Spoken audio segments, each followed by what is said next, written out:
once again, you know what it's time for. Learn how to edit stuff. My name is Nadian Sands, and you are watching this video right now. I don't know why I said that. Obviously, you're watching this video right now. Today's lesson comes from a question by Andrew Walker, who wants to turn his, I'm assuming, nice, crisp, HD-looking footage into something that looks like it came off a VHS tape. So today, we're gonna learn how to make our footage look crappier. Awesome! So what you're gonna need to do is go get a camcorder that was made in 1991, and you're gonna wanna get some blank VHS tapes, and then you're gonna go shoot. I'm just kidding. We can do the same thing in After Effects. Let's go! All right, nerds, we've got After Effects open, and in here I've got a clip of me looking silly. Step one, what we're gonna do is we're going to create a new adjustment layer.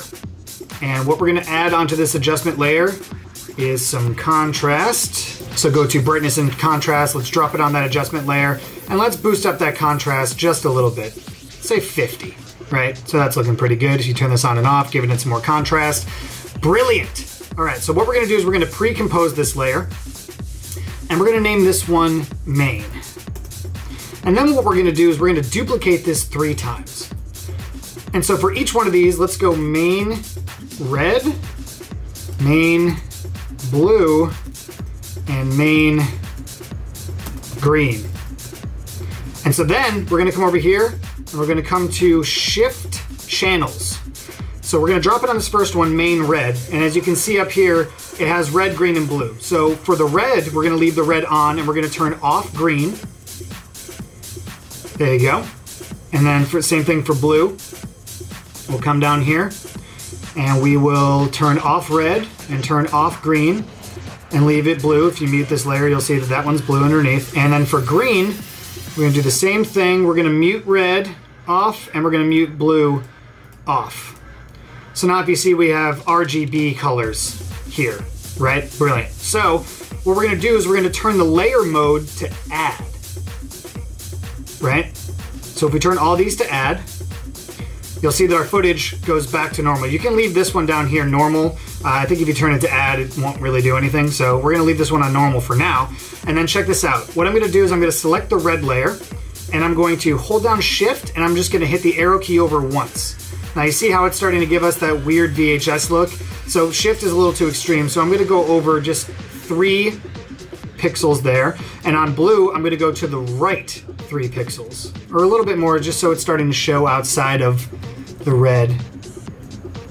Right about there, that looks pretty good. So then, what I'm gonna do is I'm gonna come over here to fast blur, and I'm going to add this to all of my channels, and I'm gonna turn on repeat edge pixels, so when we blur it, we'll actually repeat the edges, and I'm just gonna blur at 10. And I'm gonna take this, copy it, and I'm gonna paste it onto blue, and I'm going to paste it onto green. Actually, we're not gonna paste it onto green, just red and blue. Perfect, looking good so far. All right, so the next thing I'm gonna do is I'm gonna add another adjustment layer onto the top here, and I'm gonna put on the unsharp mask. Now it sounds counterproductive, the unsharp mask, but we're actually gonna do some weird contrast sharpening here. So we're gonna go up to 100%, and let's go radius 5.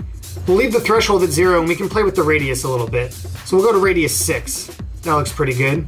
Starting to get there now. So now I'm actually gonna go to my red channel and I'm gonna shift it outside of the color just a little bit more because it's not enough for me. There we go. Maybe shift the blue out a little bit more as well. Perfect. And then we're gonna add another contrast and we're gonna give it just a little bit more contrast. And we're gonna turn down the brightness just a touch because it's looking a little bit overexposed. Awesome, that looks pretty good so far. So now, if you actually want to make it a true VHS look, we're going to go up to our composition settings, and we're going to change the width of it to 1440, so it gives it a 4:3 ratio here on the aspect ratio. So let's click OK, and it's going to letterbox our video just a little bit. So that's looking pretty snazzy right now. And then what I want you guys to do is I want you to import, I will include this in the video description, but I want you to import the bad tracking sequence that I've included in the description of this video. So what we're gonna do is we're gonna click on the first one, scroll all the way down, hold shift, click on the last one, and make sure that you import this as a JPEG sequence, and click OK, and then drag this down onto the timeline. And as you see, if I scale this up, we're gonna put this kind of crappy looking tracking over our videos to give it that crappy VHS look. Now, as you can see, it ends right here. It ends too early. So let's right click on this. Let's go to interpret footage, main, And down here at the bottom, it says loop 1 time. Let's just change that to 5. And now, as you can see, we can drag this out and it will automatically loop once it gets to the end of the sequence. Brilliant. So now let's go ahead and change this to overlay. And as you can see, we got some crappy film grain going on here. If you want to get a more harsh look, you can change this to hard light and it'll make it even crappier, or you can do a little bit less than that. You can go soft light. But for this one, I'm going to go overlay just because. Now let's play that. Oh, that's looking pretty good so far. Now what I want you to do is import the other one, which is very bad tracking. Do the same thing. Hold Shift, click on the end, and go JPEG sequence. Click OK. And we're going to put that right at the top here. Scale this up. And we're only going to have this on screen for like 5 frames. 1, 2, 3, 4, 5. And then we'll trim the edge of that down here. Very good. So let's also set this to overlay. So now, when I play this, the bad tracking is going to click in first, and then the other tracking will click in. So actually, if we wanted to extend this a few frames, and then set the opacity, and then bring the opacity down to 0 at the end, so it will gradually fade out. There you go. That looks pretty good. So let's go one step further. Let's create a new adjustment layer again. And the adjustment layer, everybody, will affect everything on the layers below it. So we're going to actually take this and put it on top of this other adjustment layer. And we're going to take our mask tool, and we're just going to draw a mask down in the bottom little half of the frame there. Just enough to create a nice little edge. And we're going to come up here, and we're going to go to Wave Warp. And we're going to drop that on the adjustment layer. So as you can see, it starts to warp the bottom of this video with little waves. So we're going to change this to Smooth Noise. And we're going to set the wave height, let's set it to 20, and we'll go wave width, we'll go 50, and we're going to leave the direction as is, and we're going to set the wave speed to 20. Now what that's going to do is it's going to create a crappy little wave down here on the bottom of our video to make it look like the tape is losing tracking in our video, which is awesome. So for this, I have my camera on a tripod. It's going to look much better if you have handheld video here, but you guys totally understand what we're going for with this.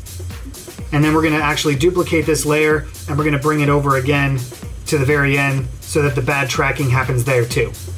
So now if you see, if I click on my red composition and I can drag this wherever I want. So if you wanted to, let's say right in the middle here, let's set our position keyframes for the red layer, and let's go 1, 2, 3, set another one, 1, 2, 3, set it back to normal, go to our middle keyframe, and let's just pull this out like that.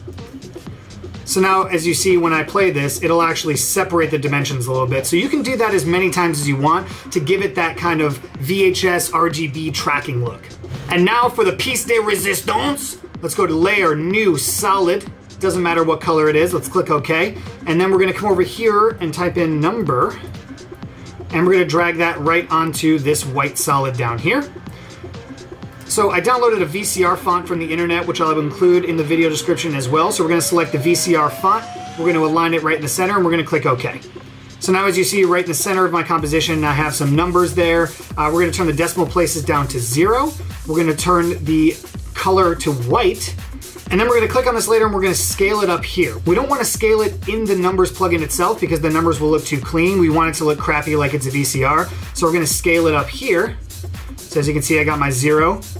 And I'm going to change this from number, and any one of these will work. It depends on what you want to do, but I'm going to change this from number to time. And as you'll see, it switches and it says 12 a.m. And you can adjust the parameters with this value offset button. You can change it to whatever time you want. You could also switch it to short date, January 1st, 1995. Jan is abbreviated, and if you switch it to long date, it will actually spell out the name of the month. So let's scale this down just a touch. And we're gonna set this to, we'll trim the value offset here. Let's go August 29th, 1995. That looks good. Scale it down a little bit more. And we're gonna put it down in the bottom corner of our video, just like a traditional VHS tape. Also, you can switch this to time code, and it will actually make it read numbers as the time code goes along, so you'll actually have a running tally. But I think for this one, the date is actually funnier. So we're going to keep that down there. And let's play and see what we've got.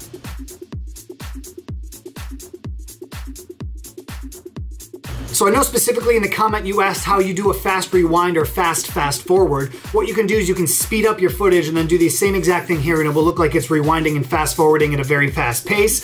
Guys, I hope that you found this tutorial interesting. I hope that you'll go out and make your nice clean HD footage look like crap and like it came from a VHS tape. As always, guys, don't forget to follow me on social media at NaughtyandSans on Snapchat, Instagram, and Twitter. And as always, don't forget to subscribe to my channel. Don't ever miss out. Don't ever miss out on these tutorials, seriously. All right, guys, subscribe. Until you do, I'm literally just gonna leave the room. This is up to you.